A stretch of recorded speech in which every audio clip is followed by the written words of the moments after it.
All right, well, good afternoon, everyone. Thanks for the opportunity to join you for lunch. Hopefully, we'll have a great presentation in store for you, some great photos, videos on the progress, and what's to come. So the first couple of slides here are just intended to highlight some of the key talking points, key metrics related to what we're delivering along the corridor. So as you can see, this first slide talks about the pavement. We have nearly 3 million yards of pavement that are being put down throughout the entire corridor. Just to kind of help reiterate the scale, I know here in Martinsville, the scale of what we're putting down in Martinsville alone is pretty considerable, and it's just a piece of the puzzle corridor-wide of what we're looking to deliver for our Hoosier neighbors. Additionally, throughout the corridor, we have 74 structures that we're going to be building. So those are bridges that are either being rehabbed or being built brand new, and then more than 70,000 linear feet of retaining walls. So the one on the screen that you can see here is in the Meyer Lane area, and those are used to hold up some of the hillsides and other embankments to make the future footprint of I-69 possible.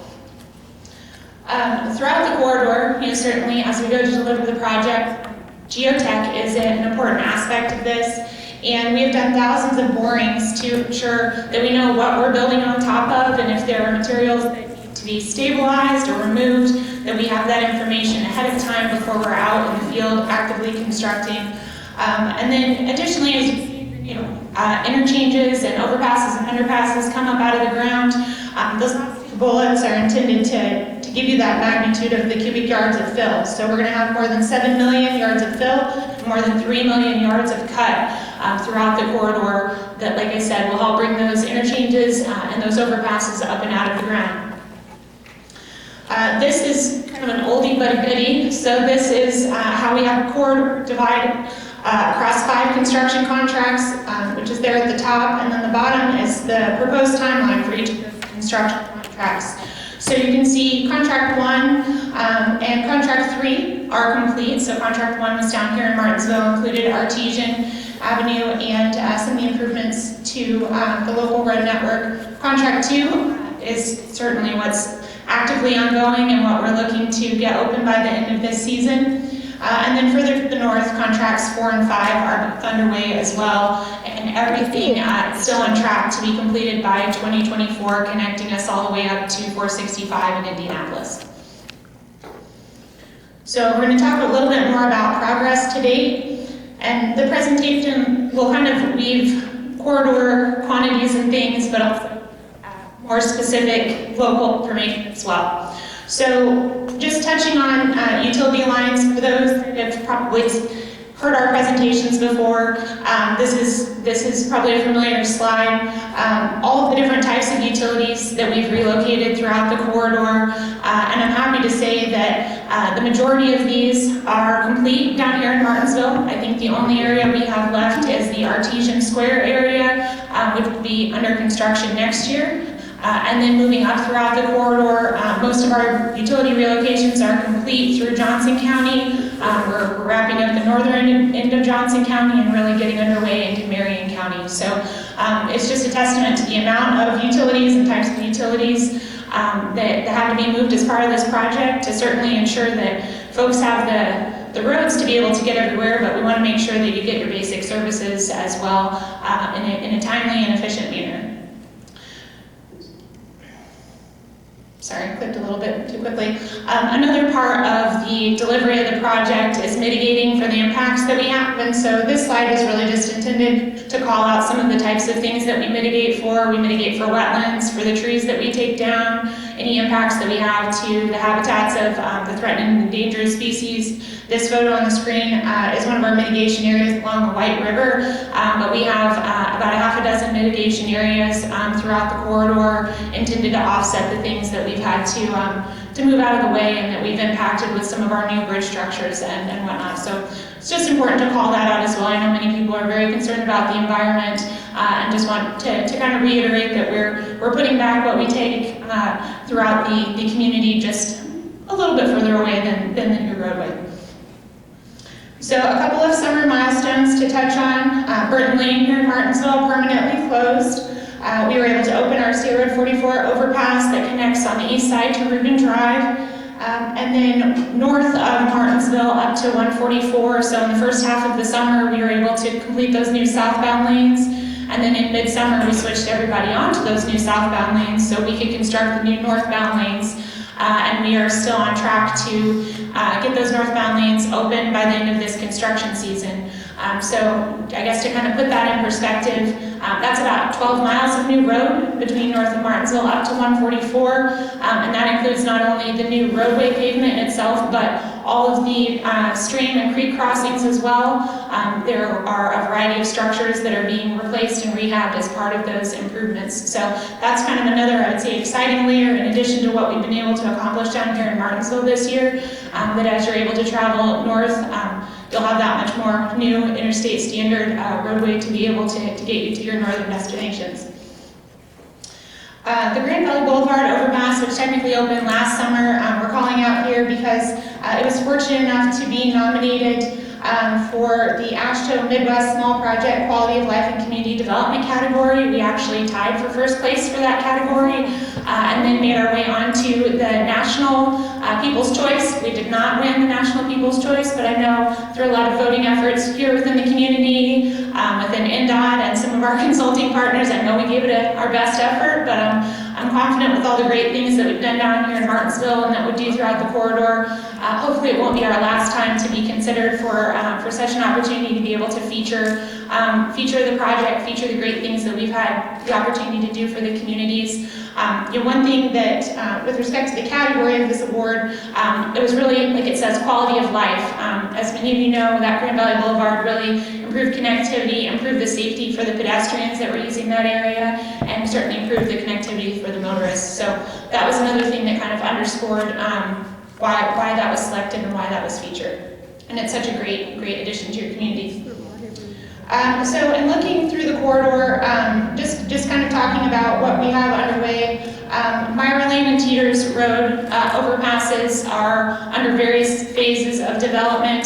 Both of those will be completed next year. In that Meyer Lane cut area alone, we have 600,000 cubic yards of material that have been cut out of that hillside, and those are then being used for embankment of other overpasses and for future roadways. The Morgan Street extension is a good example of that. And then certainly as we've been working through moving those materials, we've been rehabbing our bridges and our pavement in the adjacent areas. And like I said before, the fill is being used not only here in Morgan County, but also at locations up in Johnson County. We have several interchanges that will be built up there at State Road 144 in Smith Valley. So really trying to be efficient with the resources that we're cutting in one area and repurposing them in others.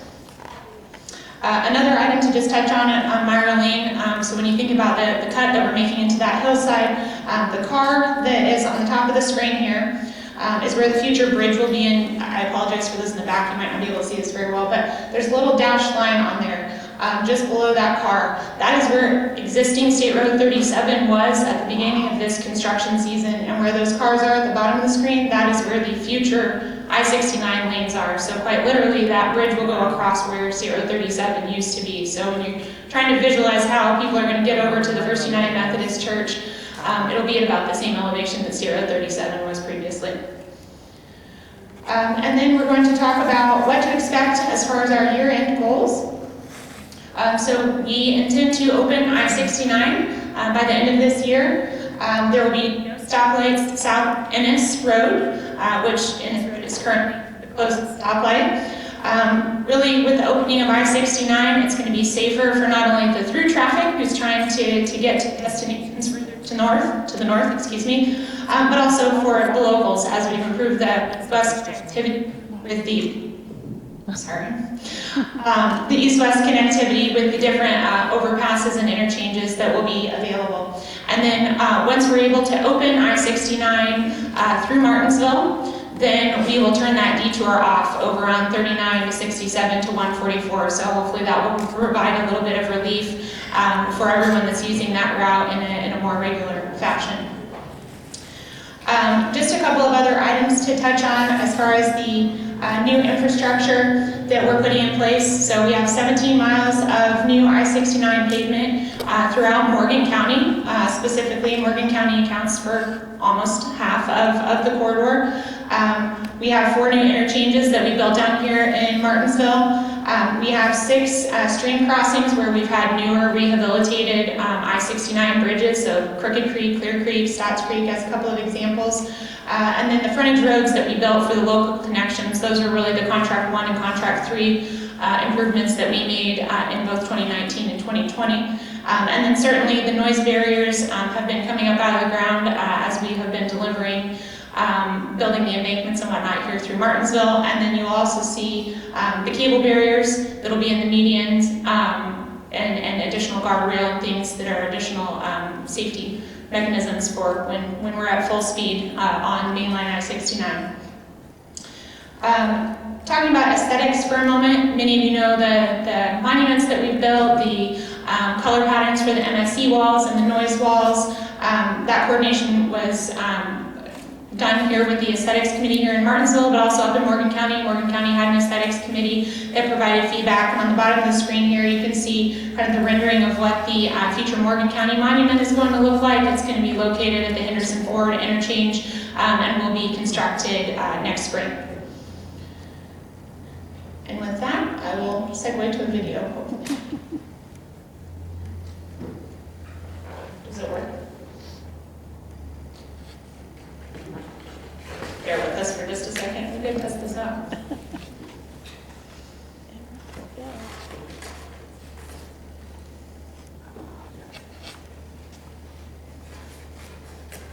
There we go.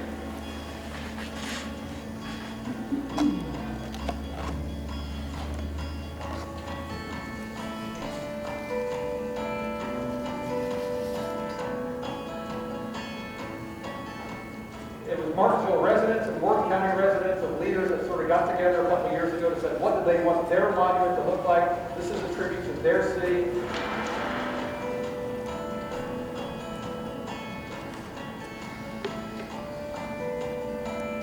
We're going to erect the scaffold and then start at the base, set the stone, set the relief iron, then build it all the way up. Most of the time it's, you're building block walls and schools, you know, just running veneers. This is one of the highlights of my career. I'll be taking the bike down here with the wife showing it off, I'm sure.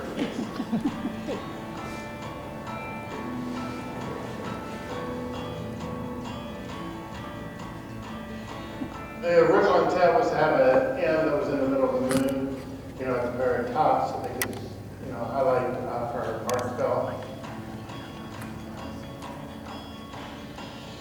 They wanted to go from a very light blue turquoise all the way up to, you know, a dark blue, and the dark blue being the M in the middle of the moon. The blue, we made those sheets, and then we had to cut those in strips, and there's about 150 strips going across where the M.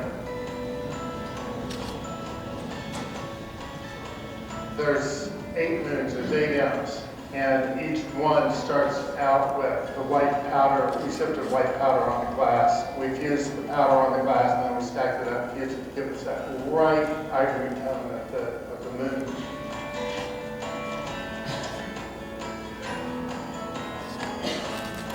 There's always a sense of satisfaction when we get done. We can stand back and say, wow, that's another cool, bright, you know, project in the history books.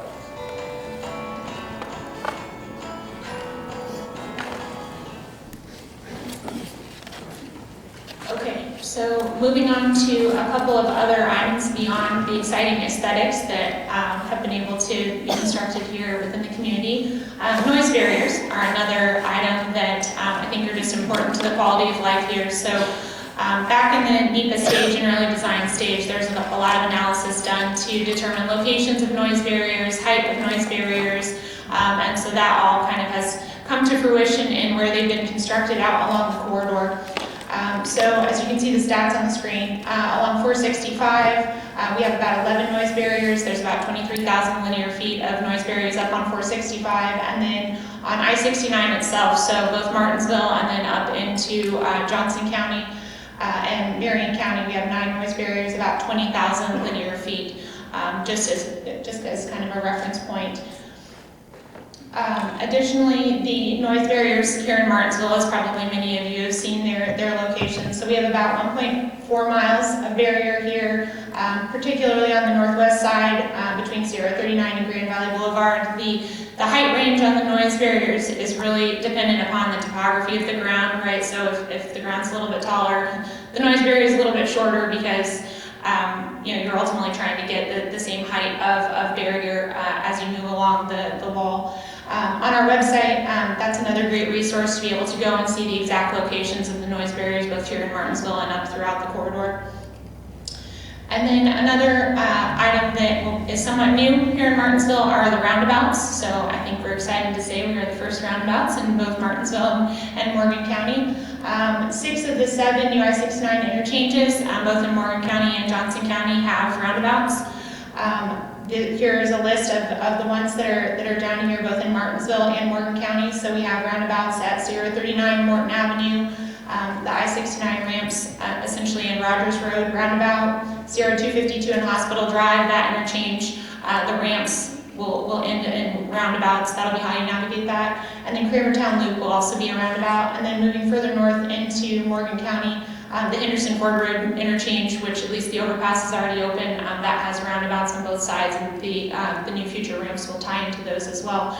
And next we'll have a video that kind of talks about the roundabouts, how to safely navigate, and generally what to expect as a motorist here in Martinsville.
Okay, and now Tim Miller is going to talk through the footprint of I-69 and what we can expect in 2022. This is sort of the what 39 is going to look like. I'm sure most of you have seen that as it's growing above the ground, and with the roundabouts, with Rogers Road. Here's Ohio Street interchange. If any of you have been near Ohio Street, you've seen the tremendous progress that has taken place throughout the spring and summer months. Especially with the noise barrier that Sarah just mentioned. We're going to sort of go through here for the time. Here's 252.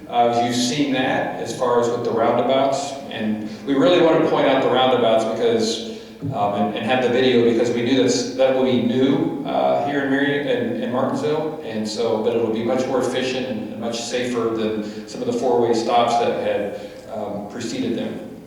Our 44 access, again, all these interchanges are rapidly under construction as you see them, and as we bring them to the finish line. The Henderson Ford Road and the Ennis Road intersection, and this is something that, again, if you drive up and down, this is what many of you have probably already taken some of the ramps that are open right now, but that is becoming rapidly to completion. But again, I just really want to talk about, we did talk about that we're going to have 69, we're going to quit calling it 37, because when we do open this by the end of the year, it will be I-69 and no longer 37. But we want to talk a little bit about what will be some of the original or some of the residual construction that will be taking place next year. Because if you do remember on the, I won't go back onto the contracts page, the 37 or 69 will open by the end of the year, but we will have some construction ongoing into the middle of next year. So we'll talk a little bit about that. Especially north of here, as you'll see up in Johnson and Marion County, you'll see new interchanges being constructed at State Road 144, Smith Valley Road, County Line Road, Southport, the Epler Avenue interchange up near 465. All of those will be under construction by the time we have next year. Will be again, here's a little rendering of the State Road 144 as you enter north of Morgan County. And then complete in 22, you'll see up here the State Road 39 roundabout at Rogers Road. We'll have that complete, as well as we'll begin resurfacing some of the streets here in Morgan County, or in Martinsville, including Morgan Street, Morton Avenue, Main Street, Hospital Drive, Southview Drive. So a lot of the local streets that we've been using over the past couple of years, those are under a post-construction type of contract. So those will be complete by the end of next year in 2022. As you can see, the new overpasses at Teeters Road. I'm sure all of you have seen the Teeters Road Bridge, and that and Meyer Lane will be open, as well as the Morgan Street South to Country Club Road. So a lot of activity. Again, our main focus this year is make sure we just reopen I-69, have a new I-69, lift that detour, and then we'll be doing some incidental construction into next year. One of the other things, we can't leave Martinsville without actually talking about Ruth and her Ruth Rusey Way. That will be completed next year as well, and some of you were at that ceremony. I know Jamie was there, and so it was a great tribute to a legacy here in Martinsville. This information, as well as a lot of the information that we update on a daily basis, is on our website. So I69finishline.com. It's obviously a brand that we have been living for the last several years. We put everything on that website, including construction start maps. We aren't starting anything new in Martinsville after this year, except some of the post-construction contracts that I talked about. But if you go up to Marion County or Johnson County, you want to know when we're going to actually start construction on various segments of road. You'll find those on the maps. We actually, there are many maps, and we're beginning to put together what's going to be asphalt, what's going to be concrete, renderings of, pretty much everyone knows how it's going to look here in Marion County, but we have renderings of what the interchange up at 465 will look like. And so a lot of detailed information on that. One of the things that we do on a weekly basis, we send out a newsletter called On Track, and it gives just a highlight of what we accomplished and a look ahead of construction activities by county. So if you aren't a member of that, or you want to get that in your email, I know everyone gets a lot of emails, but if you want those construction updates, you can see Sarah and I after this. We'll get you signed up for that. But before we close, I did want to close it. Amy, I know we're trying to stay on time here. We do want to just talk. We have one more video to show you, and this is about how this project is transformational, not only to Indiana or central Indiana, but it's just as much here in Martinsville. This is I think if you watch this video, hopefully you can take it all in and see the exciting things that are here. I know there's a lot of people here that have been working on this for many, many years.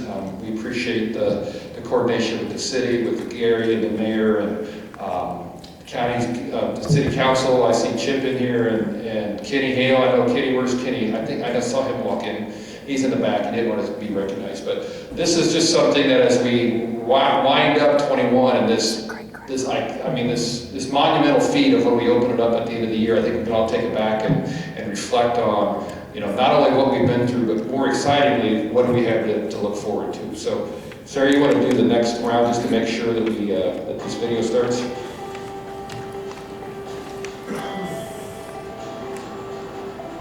Being able to get the whole corridor underway and under construction has been incredibly exciting for 2021.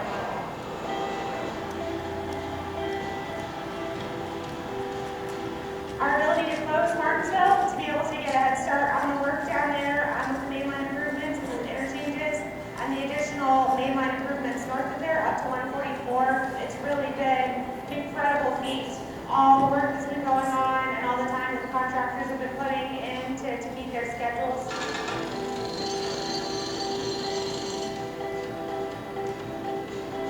I call it generational. I-65 was the last interstate to come through, and that's been 60 years ago, and it is developed on a very good means, and I hope this does the same.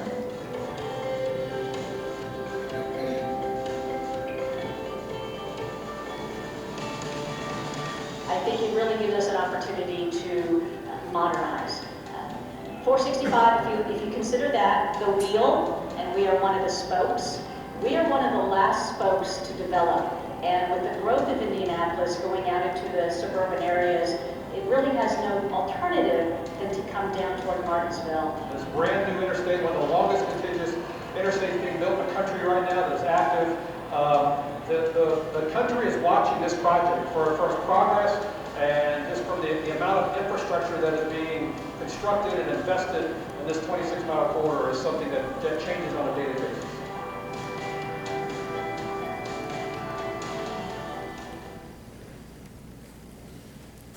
I guess, Sarah and I have probably been coming here for about 8 years. I remember the very first time we came in here and you had a steering committee. Kenny, I think you were at that steering committee. Jamie, I know you were. Home Bank was sort of the sponsor of that first committee, that steering committee in the environmental process. So this isn't a goodbye by any means. We have some work to do next year, but I think we just wanted to thank everybody here for the patience, for keeping our workers safe, for keeping the motorists safe. We realized that detour and closing State Road 37 for a year had different challenges, but also at the end of the day, just to be able to reopen that at the end of this year, a year early, and really have a very safe construction season. And you can just see the amount of infrastructure, everything from roadway to interchanges, as we talked about, the utilities, the amount of utilities that are going in the community of Martinsville and Morgan County that will be used for the next 50 to 100 years. It's a great feat. So we want to thank you. We'll take some questions maybe after Gary. Gary, I don't know if you're presenting on South Street next, but we do want to thank you, and we will provide you an update early next year, Jamie, or whenever we're invited back.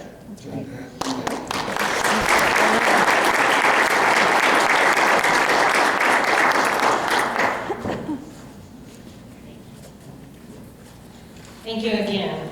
I was sleeping on the job here. I should have been up here. So as we wrap up the year, we also want to give Mayor Costin and Gary Oakes, the city's planning and engineering director, an opportunity to give us a quick update on what's to expect on South Street as it's upgraded in the coming months and any major projects that will be wrapping up. Mayor and Gary, could you come up here, please?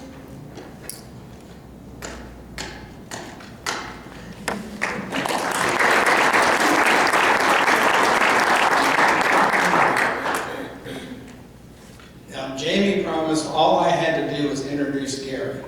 So that's one. But Sarah, Tim, thank you on behalf of the city. Thanks to INDOT. There's millions of dollars of infrastructure that we've had to put in our city limits that had it not been for this project, we would have never been able to do that. So those are things that are underground, the citizens don't see, but we realize are very important, and we're thankful for INDOT for making that possible for us. Gary's kind of the brains of our operations at City Hall. We have a great team put together for the city. I think God's hands, and God has His timing on everything, and we're the right administration to be here at this time. Gary's experience in the construction field has saved the city millions of dollars. He won't brag on that or say anything about it, but his experience has been invaluable to the city. Two things, both of them dealing with South Street. He started looking at the plans, and the original plans, no offense to INDOT, the original plans were to come off the South Street Bridge, narrow down, and come over to Ohio Street.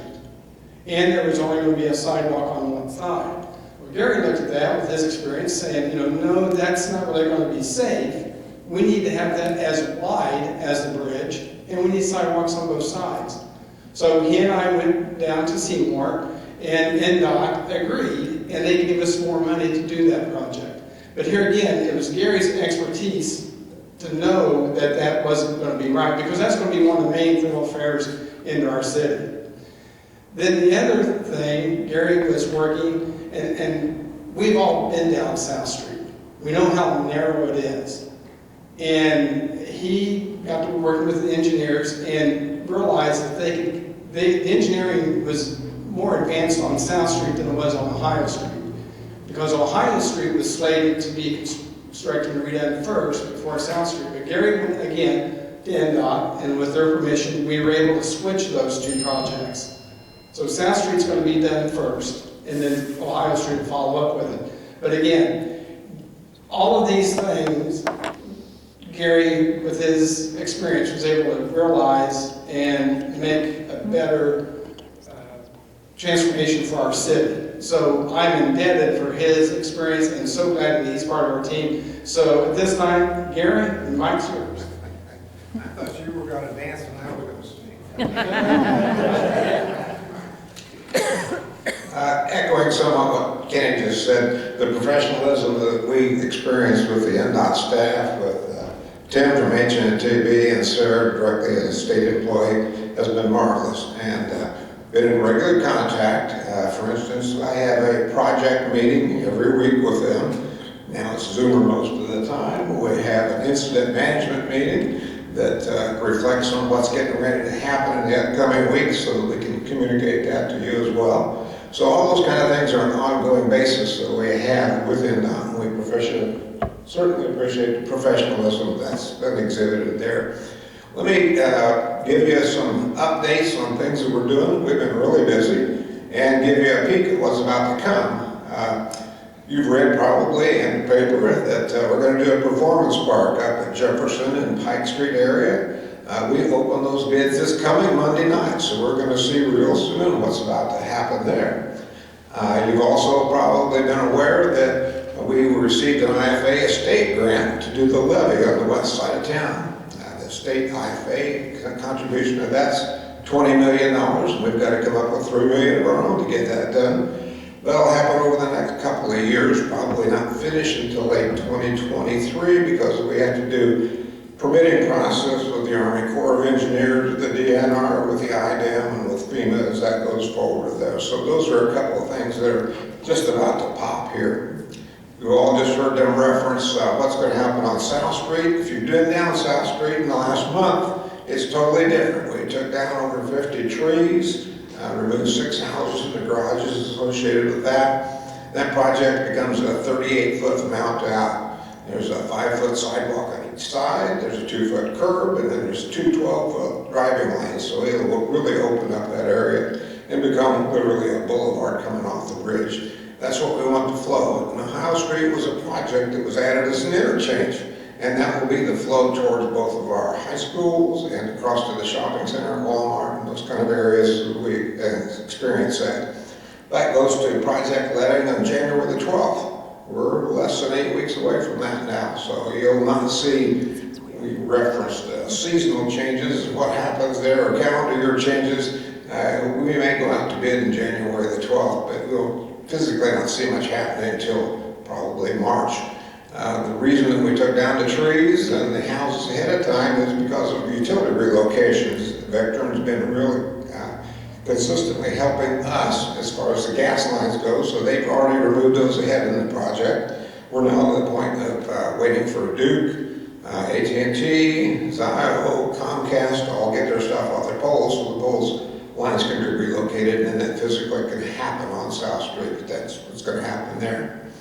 The other project that will flow right behind that, just mentioned, was Ohio Street. Ohio Street will run forward from a new intersection south of Ohio, south of Poston, Ohio, was remodeled, finalized just a couple of years back. This project goes from Poston up through roughly 100 yards north of Garfield. At Garfield, you're going to get an interchange, get a roundabout right within the city.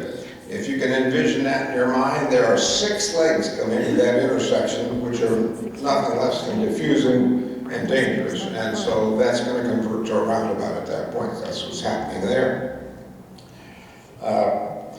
City's already paved 19 miles this summer. We had 3 different paving projects, so we're counting that as roughly 25% of our street mileage. So that accomplishment will go on and continue in next year. Really within roughly a 7-year paving cycle of covering this. We were just behind and had to do that much this summer. We're contracting for sewer work down at Hacker. From 39 at Hacker Drive, those people have never been served by sewers. They're within the city and they were supposed to be served by sewers, and we're contracting for that project to go forward right now. We've helped with the, if you've been out to behind the Walmart, the drug and alcohol treatment center that's going there. That's about a $15 or $16 million project. It's a huge project. That's part of our TIF area. It will help with our income for development of future projects for the city. So we look forward very much for them being opening yet this year. Happen to have a construction team, Capital Construction, that's been there, has done a wonderful job. They've worked coordinated with us for utilities, so we bring all those things forward when that's happening. We mentioned already the mileage of utilities that we received the benefit from around the perimeter of the city for I-69's work. We're doing a similar thing downtown. We've been digging up all your streets, I'm sorry, but we're about done. The Miller Water Project downtown is all the interior water works we have for those 9 square blocks area that are most downtown. And that was a little over a $3 million project. Also, we're just now wrapping up, I did punch list yesterday. The new water plant, we put in 3 new wells, we retired the old 3 wells. We built a lab and an office up there, so those are online now. We've done the punch list for those. What else did I have on the list here for you? Well, you saw McDonald's move, you saw Taco Bell move, you saw wings being built. All those are pretty much, especially McDonald's and Taco Bell, are a result of the I-69 project. And as Burton Lane closed off, that's going to change much of that. We're working with the McDaniels family on revitalizing the center where Planet Fitness is now under construction down there, taking the old Kroger's building over. And much of that where the entrance off of currently 39 and Burton is going to change and be revitalized there. So we see those drawings going forward as well. Down at the wastewater treatment plant, you never get down there. We're building a phosphorus removal plant. The state changed what's required as far as what goes into the river, and phosphorus had to come out. So we've got a little over $1 million construction project down there that takes the phosphorus out of our water, precipitates it out in our waters, just another step cleaner as it goes to the river. So that's the last project, that's that end of the deal. I'm happy to answer any questions when you're all done, but I just can't tell you how busy we are. It's exciting, and we have just that much more on the books for the plans for the coming years.